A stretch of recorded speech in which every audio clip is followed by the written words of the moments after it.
Hi అండి, welcome to Prasanna Bablu. కొబ్బరి పాలను ఉపయోగిస్తూ రుచికరంగా కమ్మగా ఉండే కొబ్బరన్నం ఎలా తయారు చేసుకోవాలో చూద్దాం. 4 గ్లాసుల బాస్మతి రైస్ని తీసుకుని కడిగి అరగంట సేపు నానబెట్టుకోవాలి. కిలో రైస్కి 3 కొబ్బరికాయలు తీసుకున్నానండి నేను. మీ చాయిస్ అండి, మీరు 2 అయినా తీసుకోవచ్చు.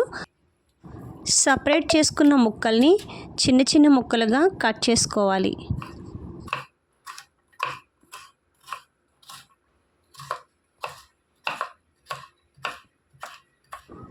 వాటర్ని గోరువెచ్చగా వేడి చేసి పక్కన పెట్టుకోవాలి.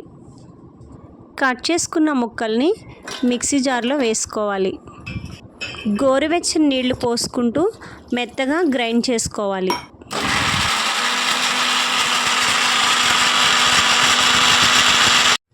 గ్రైండ్ చేసుకున్న తర్వాత దీన్ని జ్యూస్ వడకట్టుకునే దాంట్లోకి ట్రాన్స్ఫర్ చేసుకుని ప్రెస్ చేసుకుంటూ కొబ్బరి పాలని తీసుకోవాలి. ఇలా మిగిలిన పిప్పుని మరొకసారి వాటర్ పోసుకుంటూ గ్రైండ్ చేసుకోవాలి. స్టవ్ మీద కడాయి పెట్టుకుని 2 టేబుల్ స్పూన్లు నెయ్యి వేసుకోవాలి. బిర్యానీ ఇంగ్రీడియంట్స్ వేసుకోవాలి. చెక్క, లవంగాయి, మిరియాలు, అనాస పువ్వు, పలవ ఆకు, షాజీరా. ఒక చిన్న ఉల్లిపాయని సన్నగా స్లైసెస్గా కట్ చేసుకుని వేసుకోవాలి. 4 పచ్చిమిర్చి సన్నగా తరుక్కుని వేసుకోవాలి. ద్వారగా ఫ్రై అయిన తర్వాత 1 టేబుల్ స్పూన్ అల్లం వెల్లుల్లి పేస్ట్ వేసుకుని పచ్చివాసన పోయేంత వరకు ఫ్రై చేసుకోవాలి. సన్నగా తరుక్కున్న కొత్తిమీర, పుదీనా వేసుకోవాలి. నానబెట్టిన బాస్మతి రైస్ని తీసుకుని ఒక 2 నిమిషాలు ఫ్రై చేసుకోవాలి.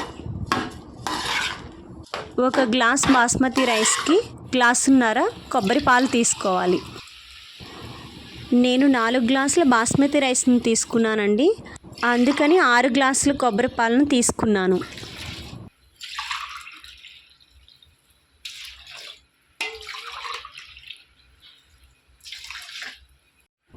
రుచికి సరిపడినంత ఉప్పు వేసుకోవాలి.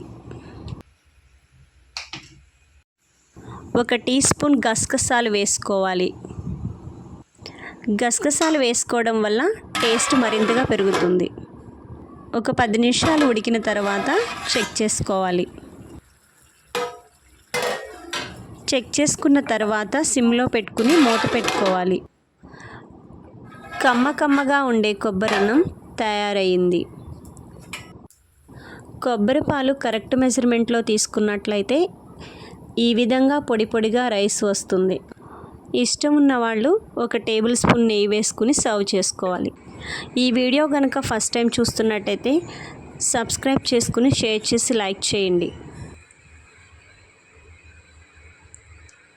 చాలా టేస్ట్గా ఉందండి. Thank you for watching.